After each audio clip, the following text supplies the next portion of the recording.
মানে জিজ্ঞাসা করতে লজ্জা করে না তোমার? লজ্জা করে না?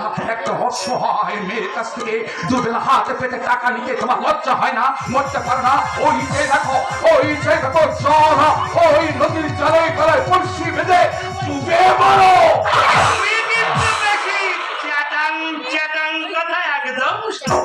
কি করবে তুমি? বেশি কিছু করবো না। তোর বোনকে বাধ্য লোকের মেয়ে বলে বিয়ে দিয়ে দিয়েছি। আমি শুধু অনিন্দ সেনকে কি একবার বলবো, ওটা ভদ্র লোকের মেয়ে নয়, ওটা একটা পেশার মেয়ে।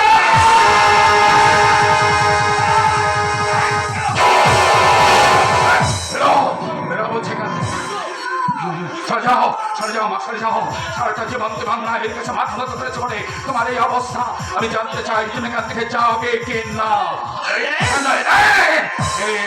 এটা কি দেখতে পাচ্ছ?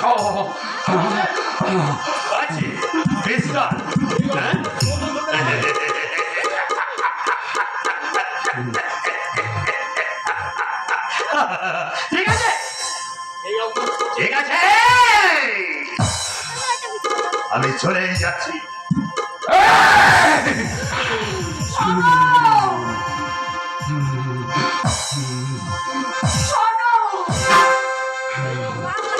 আজকের এই অপমানের শোধ যদি আমি তুলতে না পারি,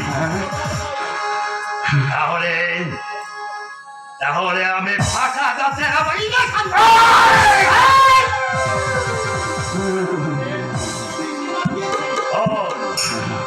তোর মেয়ের জীবন যদি আমি বিষিয়ে না দিয়েছি, তাহলে আমি ফাঁকা দত্তের অবৈধ সংসার সবলে তোর মেয়ের দেহটা আমি নীল করে দেবো। তার সুখের সংসার আমি অশান্তি দেখে তোরা বুক চাপড়ে চাপড়ে আর আমি হাসব।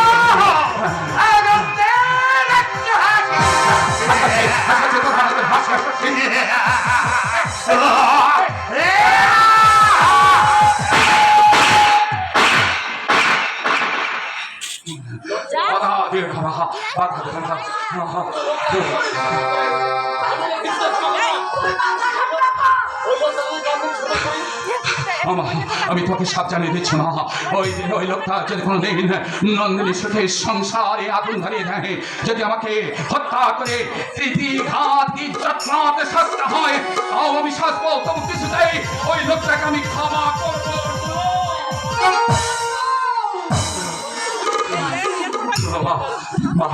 বাবা মা থাকতে আমি মানুষ হয়েছি না, আমি কিছুতে সহ্য করতে পারছি না। ওই লোকটাকে আমি কিছুতেই সহ্য করতে পারছি না। বাবা বলে পরিচয় দিতে আমার ঘৃণা হচ্ছে। মা ঘৃণা ঘৃণা।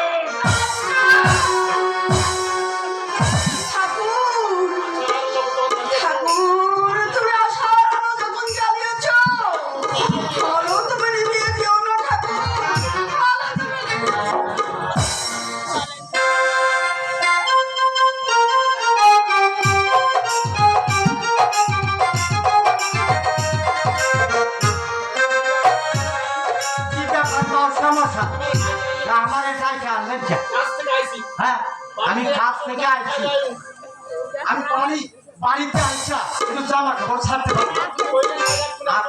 আপনি কইলেন না এক্ষুনি আসতে? বসো এখানে। না আমি বসুন না। মাইনে পেয়েছো? পাইছি। বিয়েটা তুমি কবে করছো? বিয়ে? হ্যাঁ বিয়ে।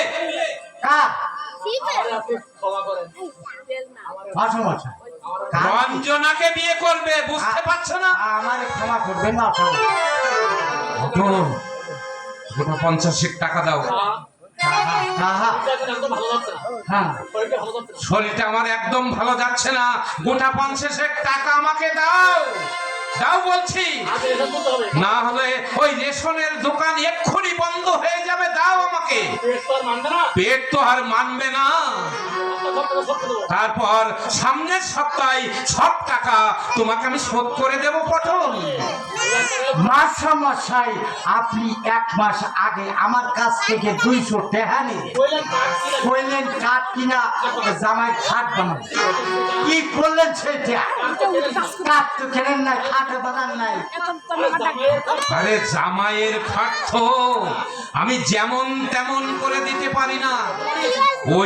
ওই দোকানে আমি পালিশ করতে পাঠিয়েছি। দাও টাকা দাও, দেরি হলে রেশনের দোকানটা বন্ধ হয়ে যাবে। দাও টাকা দাও। না, তুমি আর একটা পয়সা বাবাকে দেবে না। অনেকদিন দিয়েছো, আর একটা পয়সাও তুমি বাবাকে দেবে না। পটলা, দেখ রঞ্জনা, লজ্জা করে না বাবা?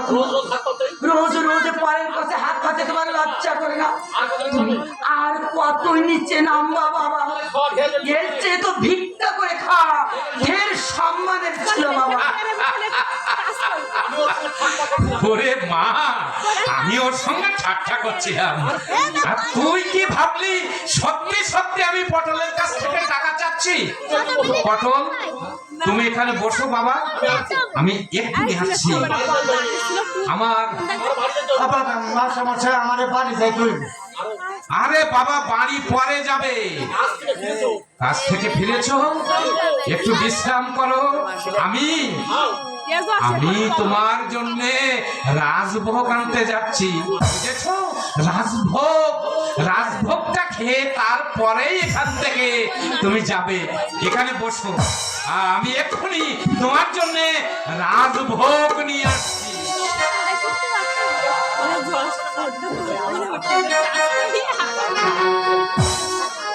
এই রঞ্জনা,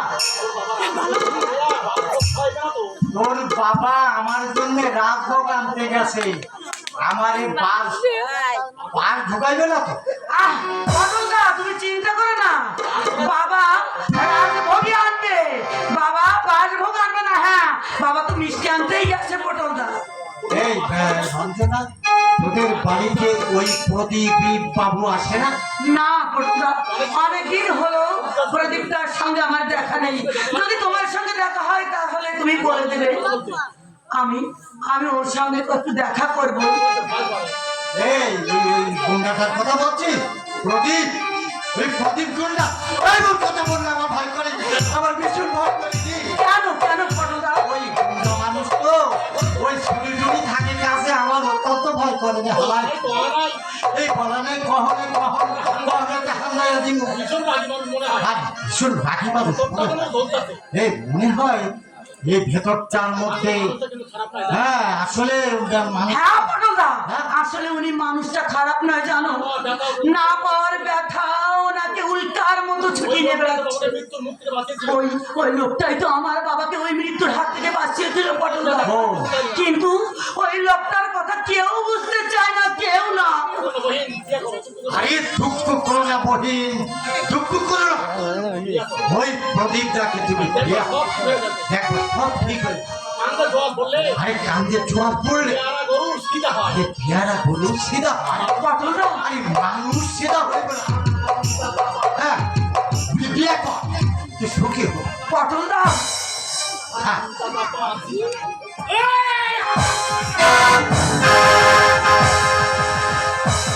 বাবা, ছেড়ে দাও বাবা।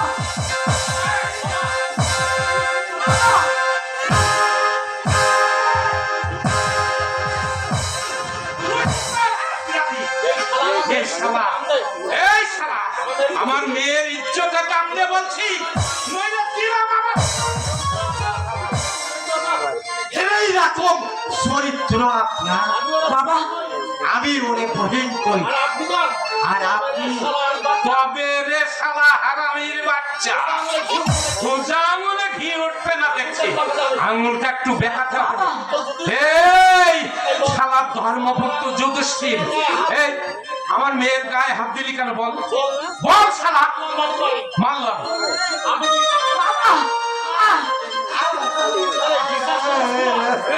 বিশ্বাস করবো শালা, টাকা দে।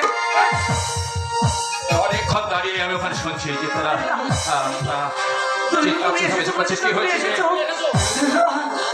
তুমি এসেছো প্রদীপদা? বল কি হয়েছে? দেখো দেখো বাবা ওকে শুধু শুধু কেমন মারছে, আবার ওর কাছ থেকে ওর মানে টাকাটাও কেড়ে নিয়েছে। হ্যাঁ? মানে মেরেছে আবার টাকাও কেড়ে নিয়েছে। হ্যাঁ, কত টাকা নিয়েছো ওর কাছ থেকে? তুমি এর একটা বিহিত করো। বিচার আমি করছি। আর ওইখানে কত টাকা নিয়েছো ওর কাছ থেকে? না মানে টাকাগুলো ভালোই ভালোই দিয়ে দাও, দিয়ে দাও বলছি। না, দিয়ে দাও বলছি, দিয়ে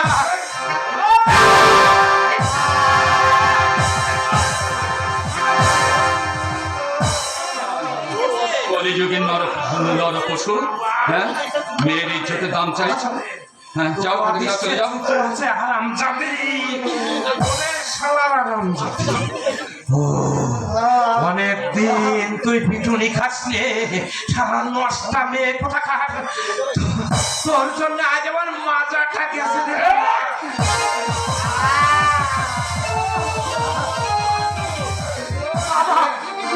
পটলের কাছে কত টাকা নিয়েছো? টাকাগুলো দিয়ে দাও। বাবা, তুই আমার বংশের নাম ডুবিয়ে ছাড়লি শালা। বাবা এই, শালা, আজ একে ভালোবাসিস, কাল ওকে ভালোবাসিস, শালার ভাদর ছাড়িবে কোথাকার। এই যে রজনী রায়, হ্যাঁ? বেশি কথা বলবে না কিন্তু। হ্যাঁ, তোমার যদি সাধ্য থাকে তোমার মেয়েকে জুতো টাকা করো। আর আমি প্রদীপ দত্ত, প্রদীপ দত্ত আমি। প্রদীপ! হ্যাঁ, তোমার ওই জুতো দিয়ে যদি তোমাকে সাহেস্তা করতে না পারি তাহলে আমি এক বাপের বেটা নয়। মারো বলছি জুতো, মারো বলছি, মারো মারো। আমি তোমাকে সাবধান করে দিচ্ছি প্রদীপ। দাম চাচা, ইজ্জতের দাম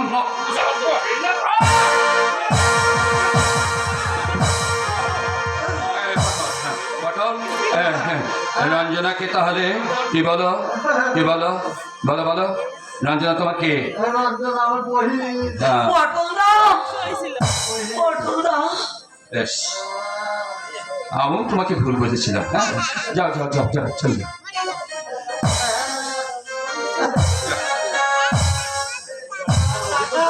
টাকা ও দায়িত্বটা আমার। যত টাকা নিয়েছো সব টাকাটা আমি তোমাকে দিয়ে দেবো। যাও যাও যাও। হ্যাঁ হ্যাঁ, যাও। এই যে রজনী রায়, তোমার মেয়েকে আমি হাত ধরেই নিয়ে চললাম। নিয়ে যাবা মানে কোথায় নিয়ে যাবো আমার মেয়েকে? কেন নিয়ে যাবো না কেন? ওই যে একদিন তুমি বলেছিলে না যে আমার মেয়েকে বাবা প্রদীপ তোমার হাতেই তুলে দিলাম, সুতরাং মালটা এখন আমার। আমার মাল আমি নিয়ে যাচ্ছি রজনী রায়। তোমার যদি কিছু করার থাকে তুমি করো। এই, তোর কোনো আমার আছে নাকি? প্রদীপ, কাজটা কি ভালো হচ্ছে? হ্যাঁ, বললাম তো আমার মাল আমি নিয়ে যাচ্ছি, তোমার যদি কিছু করার থাকে কর। আয় রঞ্জনা, এই যা বলেছি ঠিক বলেছিস তো? ঠিক বলেছিস তো? হ্যাঁ হ্যাঁ হ্যাঁ, আমাকে চাস তো? হ্যাঁ বলতে তার মনে শান্তি তোমাকে চাই। আমি চললাম তো।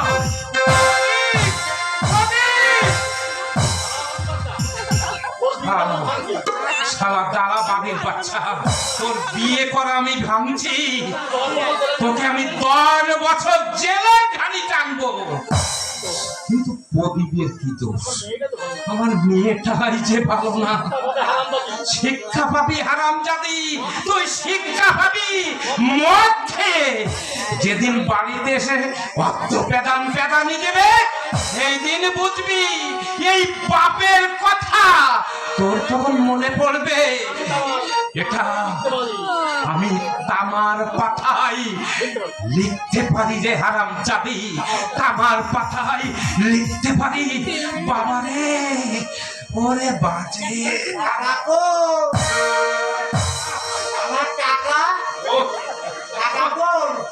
প্রদীপের কাছে দিয়েছি।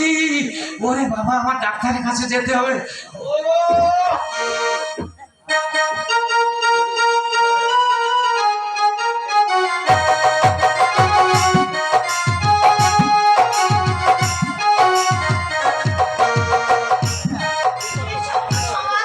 কেন অভিযুক্ত হলো না?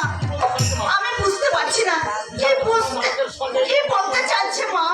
বিষাক্ত সমাজের সঙ্গে নাটকের সঙ্গে এদের কিসের সম্পর্ক?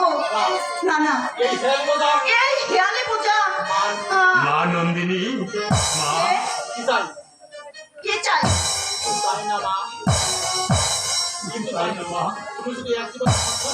কিছু যাই না, শুধু একটিবার, মাত্রই একটিবার মাথায় ঘুমটা দিয়ে আমার সম্মুখে এসে দাঁড়াও মা। আমি একবার তো চোখ ভরে তোমাকে দেখবো মা। না না, আমি পাগল নই, পাগল নই আমি। তুমি এসেছিলে না? এসেছিলাম। সেদিন ওর কাছে কি বলেছিলে তুমি? ওই বোধহয় উনি আসছেন। কে আছে মা? হ্যাঁ। আমি চলি।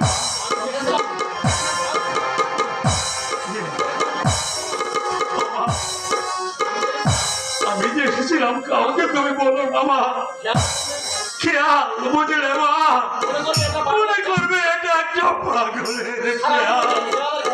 সারা জীবন এই খেয়ালের খেসারাত দিতে দিতে আমি দেউলিয়া হয়ে গেছি মা। আমি দেউলিয়া হয়ে গেছি। আজ সত্যি কথা বললেও কেউ আমাকে বিশ্বাস করতে চায় না রে মা। কেউ আমাকে বিশ্বাস করতে চায় না।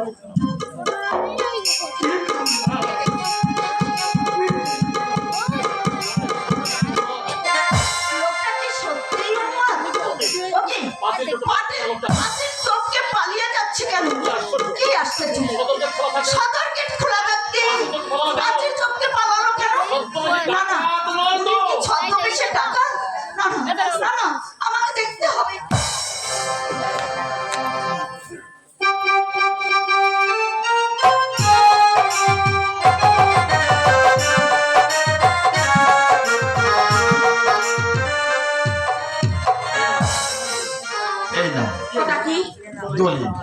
কিসের দলিল? আমার স্থাবর সমস্ত সম্পত্তি আমি প্রদীপের নামে দানপত্র করে দিয়েছি। এবার আমার ছুটি, জীবনের বাকি কটা দিন আমি একটু শান্তিতে থাকতে চাই। কোথায় যাবে তুমি? আপাতত হরিদ্বার। সন্ন্যাসীর সঙ্গে চিঠির মাধ্যমে আমার যোগাযোগ হয়েছে। উনি আমাকে যেতে বলেছেন, কাল সকালে আমি রওনা হব। সত্যি তুমি সন্ন্যাসী হবে? সেই ইচ্ছাই আমার আছে। তবে কোন এক মহাপুরুষের কথা আমার বারবার মনে হচ্ছে। তিনি বলেছেন, মন না লাগিয়ে বসন রাঙালির যোগী। তোমার সিদ্ধান্ত বদল হতে পারে না। অনেকদিন তো সংসার করলাম, দায়িত্ব পালন করলাম, কিন্তু শান্তি পেলাম কই অনুরাধ? তুমি কি ভাবো সন্ন্যাস হলে তুমি শান্তি পাবে? শান্তি পাবে না, আরো শান্তি হবে। তাছাড়া তোমার প্রতিশ্রুতি ছিল আরো বড়, মনে পড়ে? কি বলেছিলে সেদিন? সে দায়িত্ব আমি তো পালন করেছি। নন্দিনীকে বিয়ে দিয়েছি। পুলিশের ঊর্ধ্বতন কর্মকর্তার হাত থেকে আমি প্রদীপকে অপরাধ মার্জনা করিয়েছি। আপনার জন্য আমি ভাবছি না, আমার ভাবনা শুধু নন্দিনীকে নিয়ে। নন্দিনী বাবা কাল এসে আমাকে শাসিয়ে গেছে, আমাকে বলে গেছে ও নাকি টাকা না দিলে আমাকে খুন করবে। আমাকে এই অবস্থায় একা ফেলে তুমি বাইরে গিয়ে শান্তিতে থাকতে পারবে? নাটা নাটা মানে নাটবার দত্ত।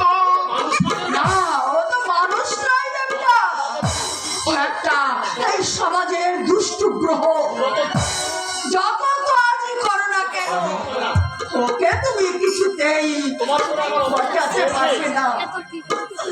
তোমার উপর অবশ্য আমার কোনো বল নেই, কারণ আমি তো তোমাকে কোনোদিন কিছু দিতে পারিনি। কে বলে দাওনি? আমি তোমাদের কাছ থেকে অনেক পেয়েছি। মানুষের ঘৃণা, অবজ্ঞা, ভাইদের কাছ থেকে নিন্দা। তুমি হয়তো ভাবো আমি কোনো খবরই রাখি না, আমি সব জানি।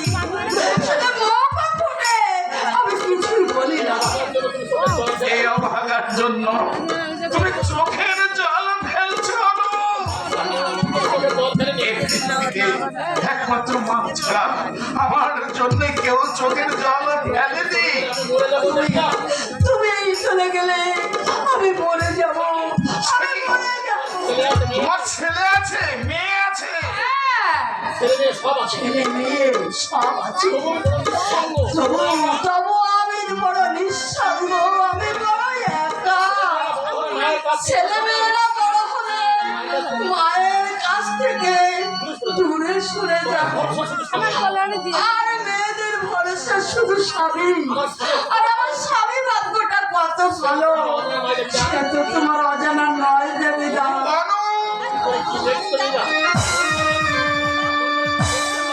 অমন করে কি দেখছো দেবীদা? আমার মৃত্যু। দেবীদা হ্যাঁ, তোমার এই সুন্দর মুখের আকর্ষণে 25 বছর বয়স থেকে সময়ের ছিলবে, আজ আমি 50 বছরে পা দিয়েছি। কেন কেন তোমার এই মুখটা দেখলে আমি মুগ্ধ হয়ে যাই? কিন্তু কেন কেন কেন আমি ফাঁসির আসামির মতো ঘর গরমের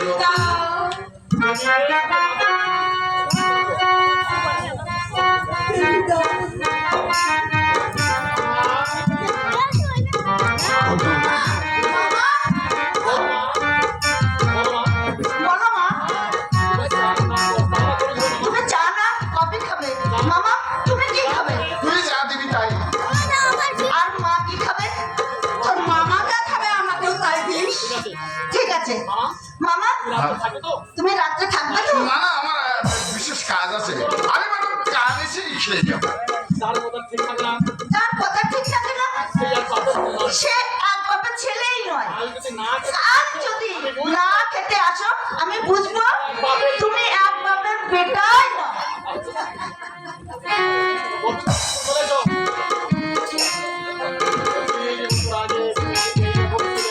25 বছর আগে ঠিক তুমিও এমনি ছিলে, ঝর্ণার মতো উজ্জ্বল, রঙিন প্রজাপতির মতো চঞ্চল। কোথায় হারিয়ে গেল সেই রঙিনের সতীগুলি, স্বপ্নে ভরা যৌবন মাধুরী? দোহাই তোমার দেবতা, অমন করে তুমি বলো না। আমার বুকটা ভেঙে যাচ্ছে। না না এমনি বললাম,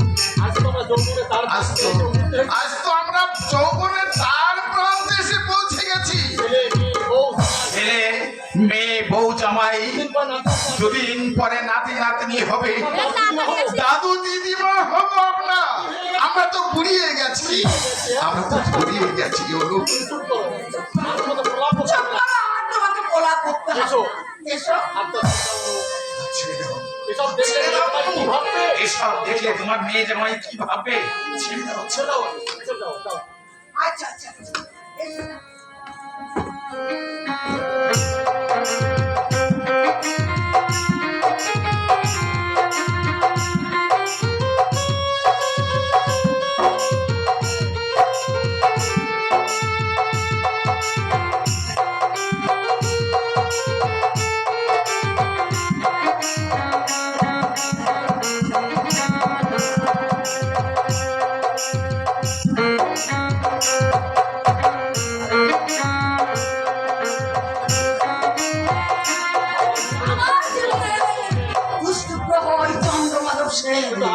কিন্তু আমি ওর উপর প্রতিশোধ নিতে পারি না, কারণ আমার নন্দিনী দুঃখ হবে, আনন্দের মাথা হেঁট হবে, তার চেয়ে কলঙ্কের কথা আমার মাথায় থাক।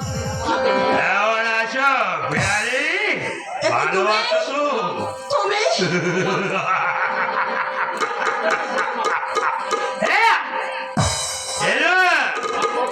মায়ের পকেটে যে গায়ের মা আচ্ছা ওই টাকা পয়সা টান করলে আমাকে তোমার কাছে ছুটে আসছে। বলছিলাম মাল করে কিছু ছাড়া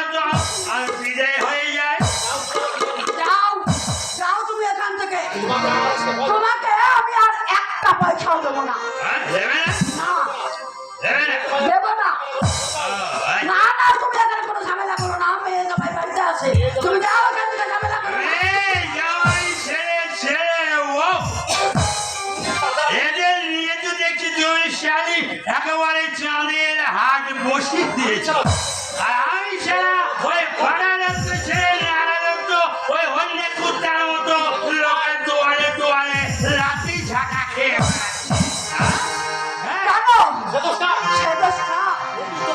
প্রদীপ তো বলেছিল, শান্ত হয়ে ভালোভাবে তুমি এখানে থাকো, তোমার ভরণ পোষণের ভার সব আমি নেব। বলেনি প্রদীপ? হ্যাঁ বলেছিল, বলেছিল। ওই অভিযানে বুঝলো, ওই অভিযানে যেটা অসৎ আর ওই মানে আমার অভিযানে সেটাই হচ্ছে জীবন। ওই সংসারের জালে আবদ্ধ হয়ে কুকুরের মতো পড়ে থাকতে আমি কিছুতেই রাজি নই। আমিও রাজি নই তোমার মদ আর জুয়ার রসজ্জ। তাহলে সত্যি সত্যি আর তুমি আমি যা বলছি সেটাই সত্য।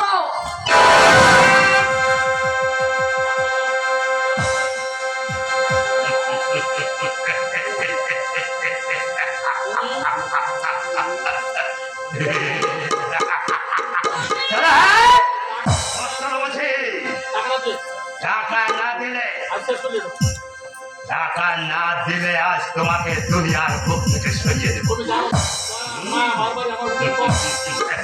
তুই জানো যে দয়া মায়া আমার মনে বরাবর একটু কম আছে, বলো টাকা দেবে কে?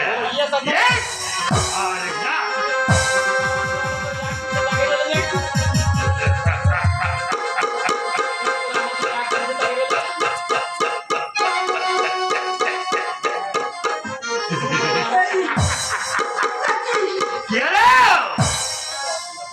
এক দৃষ্টিতে করুণ ভাবে আমার মুখের দিকে তাকিয়ে কি দেখছো? ওইতে কোনো লাভ হবে না। বলো অত দাও, তবে আমাকে টাকা দেবে কি না? আরে না বলে বলে একটা করে খরচ করবো সালে তোমার ভবনের সামনে।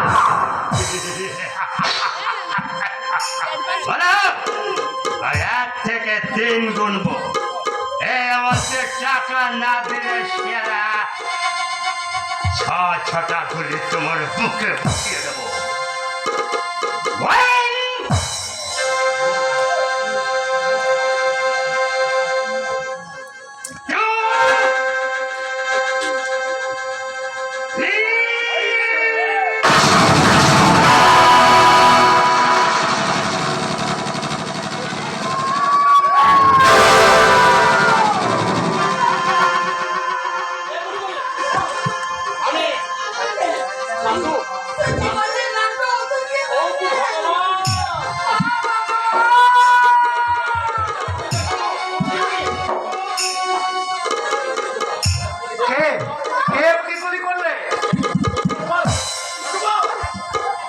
করেছি।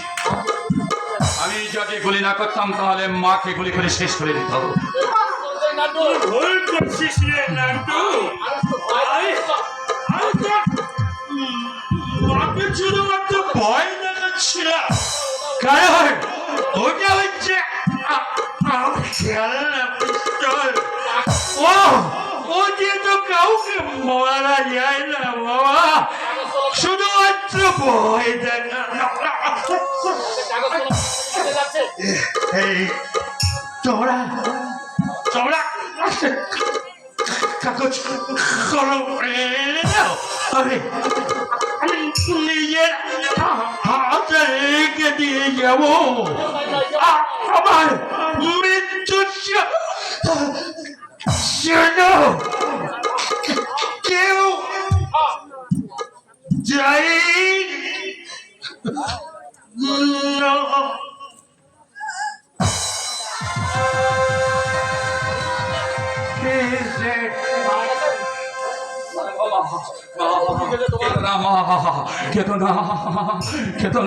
দুঃখ করো না মা।